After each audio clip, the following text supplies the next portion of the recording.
Hi guys, what is going on? This is Connor here with another video for you in our next generation console series, and today we will be going over the PlayStation 4 and the 720 in one video, as the reveal for both of them has been in the news recently, and there's a lot of speculation for when this will happen, and quite a lot of people are saying that, or sources such as the Game Informer magazine that's in America is saying that it will be revealed in March with like Apple style press conferences. Yeah, Apple like release their stuff just to the press in like some little press conference area. So pictures could appear online if it's like an Apple style press conference. And also talking about this, an analysis at CES also predicted that it would cost between $350 to $400 in the US, which is £217 to $248. But if we can go from previous generation consoles, then obviously it's going to be higher priced in dollars wise over when it gets converted to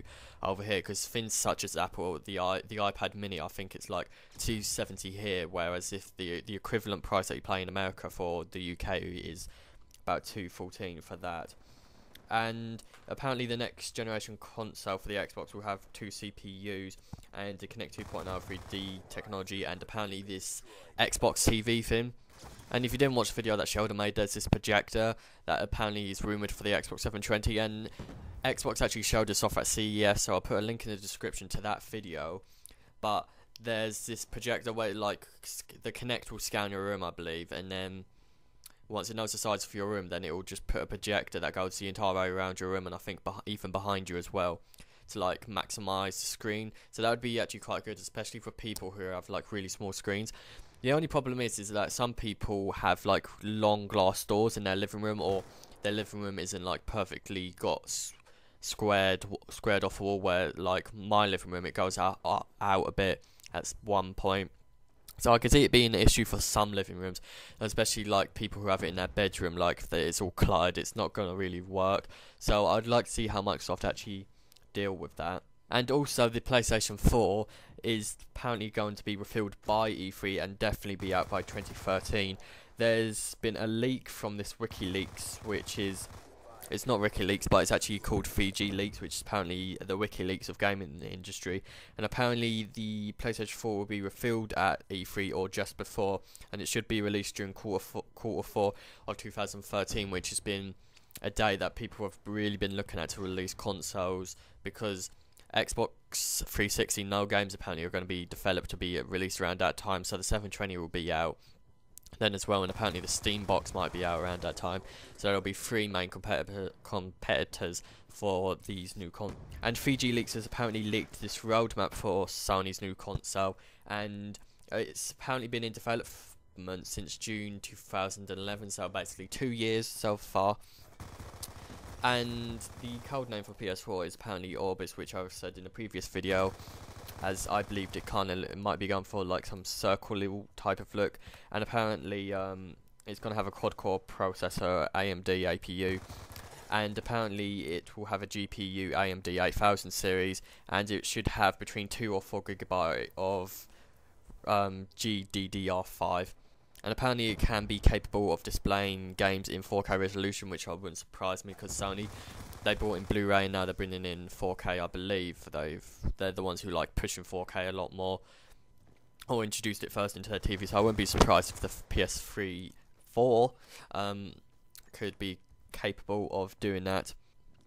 The roadmap apparently for the PS4 or the Orbis is in 2011, or in June 2011, they were working on a PC with Windows 7 64-bit with a jailbroken ATR-R9 graphics card, and then in September and October of that year they did it with another PC with Windows 7 64-bit, again jailbroken with an ATI-R10, so obviously an upgrade for the graphics card.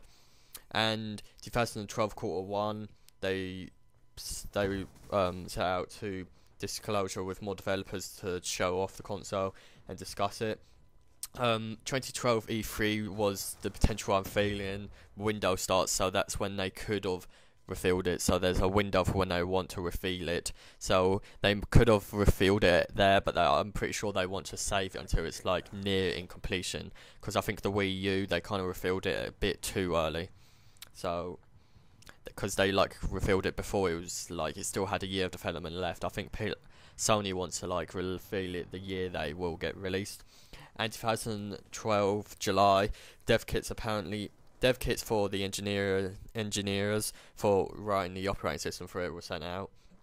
And Q3 of 2012, some hardware prototype dev kits will be sent out, and then 2013 E3 is the potential unveiling window end, and then 2013 Q4 is apparently going to be the launch. So it looks like it's going to be revealed by E3 or on E3. I think if they release actually just the console details before E3, then they can focus the entire E3 on just the games, which is what everyone wants to know. So if they do this Apple-style press conference in March, they'll get everyone hyped up for E3. More people will watch the E3 conference, see what games are coming out for it, and I believe that would probably maximise their sales, and more people will know about the PS4. So I believe if they do this press conference before E3, then we're going to see a lot more games than we see E3, because if they're going to release a console, they wanted to save the best thing for last. So I think if they leave that and then do the PS4 before the press conference, and then they focus that entire hour or two on games, and then have like the last thing would be a game, because I don't think it's going to work if they do a bunch of PS3 games and then save the PS4 for last, and then we're going to have to wait for like maybe another press conference afterwards to find out the games. So yeah, that's all I've got to say for today, guys. Thanks for watching. If you enjoyed this video, like it, and if you enjoyed it that much more, favourite it. If you subscribe, that would be very much appreciated, as we are trying to give you the latest next-gen news. I believe this just came out today, or maybe late last night in UK time, depending on where you are in the world. So thanks for watching. Spread the virus that is technology, and thanks for watching. We'll see you next time. Bye.